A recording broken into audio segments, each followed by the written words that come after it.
사도신경하심으로 12월 15일 화요일 새벽 기도를 하나님 앞에 올려드리도록 하겠습니다.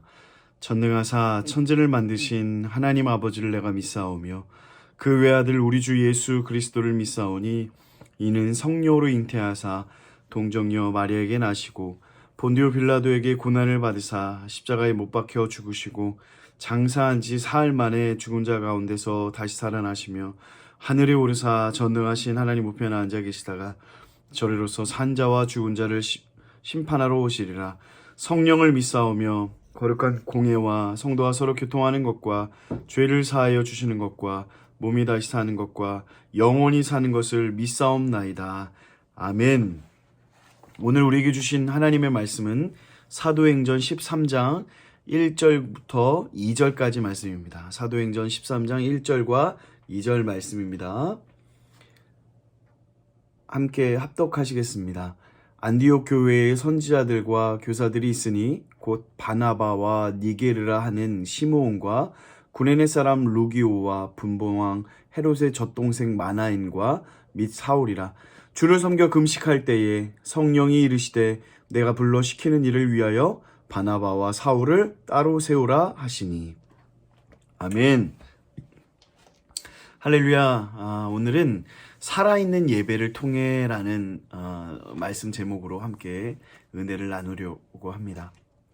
우리는 이미 10장과 이 11장을 통해서 이방인의 그 고넬료 집에서 복음을 전했던 이 베드로로 인해서 이방인도 복음을 믿는다는 소식이 예루살렘 교회에 들어가게 됩니다.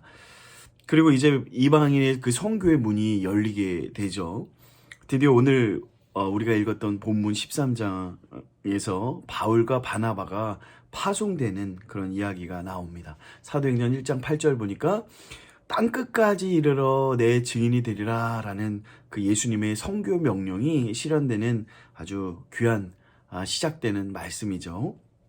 참 놀라운 것은요, 이 이방인의 선교가 예루살렘 교회에서 주도한 것이 아니라 이방 교회인 안디옥 교회, 이 이방 선교의 전초 기지가 되었다는 것이죠. 안디옥 교회는요, 주님의 말씀에 순종하여 바울과 바나바를 파송하게 됩니다. 13장을 읽다 보면요, 많은 것이 이렇게 변화되는 것들을 보게 되는데요. 첫 번째는 사울이 바울로 이름이 바뀌어 나오게 됩니다. 두 번째는 바나바와 바울이란 이름이 순서가 이제 바나바와 바울로 바뀌게 되는 거죠. 이것은 무엇을 의미하냐?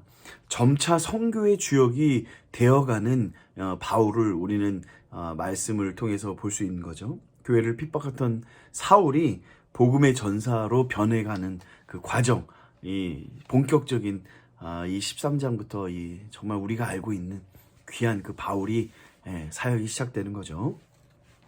무엇보다 가장 주목해서 우리가 보아야 할 것은 무엇이냐면 사도행전 13장은요, 사도행전의 새로운 전환점이라고 할 수 있습니다. 복음이 예루살렘과 유대를 거쳐서 땅끝까지 뻗어가면서 복음의 센터가 새롭게 등장하게 되는데 그곳이 바로 안디옥 교회라는 거죠. 선교적인 관점에서 보면요, 예루살렘 교회의 중심의 사역이 이 안디옥 교회의 중심으로 옮겨가는 것입니다. 안디옥 교회는요, 우리가 꿈꾸는 교회예요. 우리가 오늘 본격적으로 이 안디옥 교회에 대해서 우리가 말씀을 좀 더 깊이 보기 원하는데, 안디옥 교회는 어떤 교회이냐면 이방인 가운데 세워진 최초의 교회가 이 안디옥 교회고, 성도들이 이곳에서 처음으로 그리스도인이라고 그렇게 일컬음을, 칭함을 받았던 곳입니다. 예루살렘과 유대에 사는 교회의 형제들이 흉년을 맞았을 때 기꺼이 그들을 도움을 주었던 교회가 안디옥 교회고, 마지막으로 무엇보다 오늘 말씀 최초로 선교사를 파송하는 교회가 이 안디옥 교회라는 것입니다. 안디옥 교회의 모습 속에서 오늘 교회에 필요한 모습을 우리가 발견하기를 원합니다. 그렇다면 이 이방인의 전초 기지가 되었던 이 안디옥 교회는 어떤 교회인가, 우리가 본격적으로 본문 말씀을 보면서 함께 깨달아 나가기 원합니다. 먼저 1절 말씀 보니까요. 안디옥 교회에는 이 핵심 멤버가 소개되고 있습니다. 1절 말씀 볼게요. 안디옥 교회의 선지자들과 교사들이 있으니 곧 바나바와 니게르라 하는 시므온과 구레네 사람 루기오와 분봉왕 헤롯의 젖동생 마나인과 및 사울이라. 아멘. 안디옥 교회는요, 다양한 계층의 사람들로 구성되어 있었습니다. 안디옥 교회는 출신 성분도 또 인종적인 배경도 다 달랐습니다. 겉면의 은사로 소문난 이 바나바, 또 피부색이 검은 시므온, 아프리카 사람 루기오와 왕족인 헤롯 왕의 젖동생인 마나인과 또 마지막으로 학문과 신앙이 뛰어난 이 사도 바울이 그렇게 모였죠. 그렇지만 모두가 하나 되어 아름다운 조화를 이룬 교회가 이 안디옥 교회라는 거죠. 예수님의 오심은 사람과 사람의 그 사이에 존재하는 인종적이나 문화적 장벽을 깨트리기 위함입니다. 이것은 지극히 당연한 교회의 모습이지요. 또한 안디옥 교회는 교회되게 만든 것은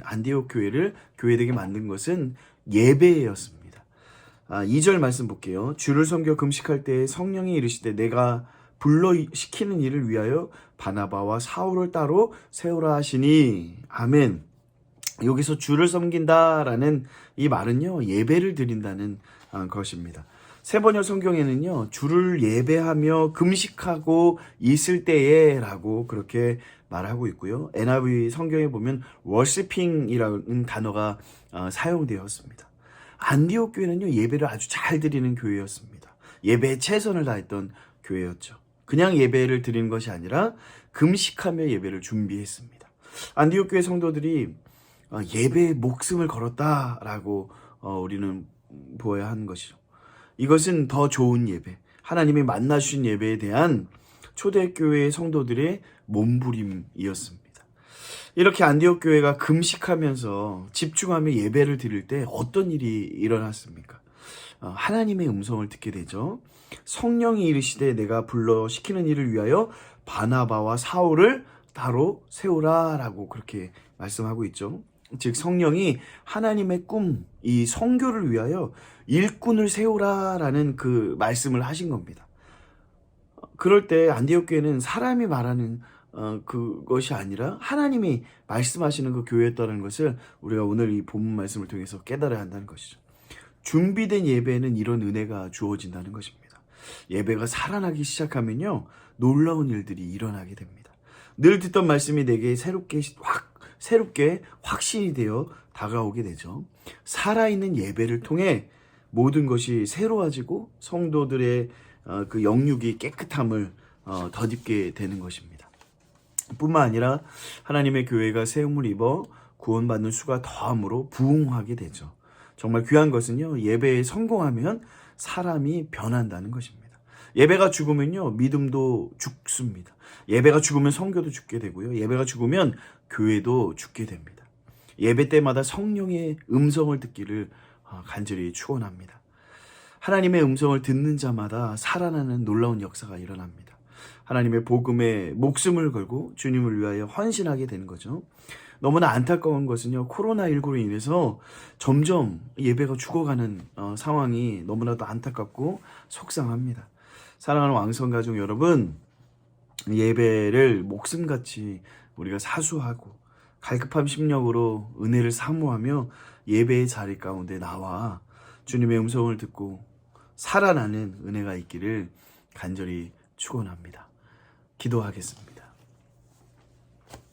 하나님 감사합니다. 다시 한번 예배를 통해서 살아나는 은혜가 있게 하여 주시고 오늘 말씀을 통해서 정말 우리에게 주시는 귀한 말씀이 무엇인지 다시 한번 깨닫고 주의 말씀 붙잡고 오늘 하루도 넉넉한 감사로 하나님과 동행함으로 승리하는 하루가 되게 하나님 역사하여 주시옵소서. 감사합니다. 예수님 이름으로 기도합니다. 아멘. 하늘에 계신 우리 아버지여, 이름이 거룩히 여김을 받으시오며 나라의 임하옵시며 뜻이 하늘에서 이루어진 것 같이 땅에서도 이루어지이다. 오늘날 우리에게 일용할 양식을 주옵시고 우리가 우리에게 죄 지은 자를 사하여 줄 것 같이 우리의 죄를 사하여 주옵시고 우리를 시험에 들게 하지 마옵시고 다만하게 수고하옵소서. 대의 나라와 권세와 영광이 아버지께 영원히 있사옵나이다. 아멘.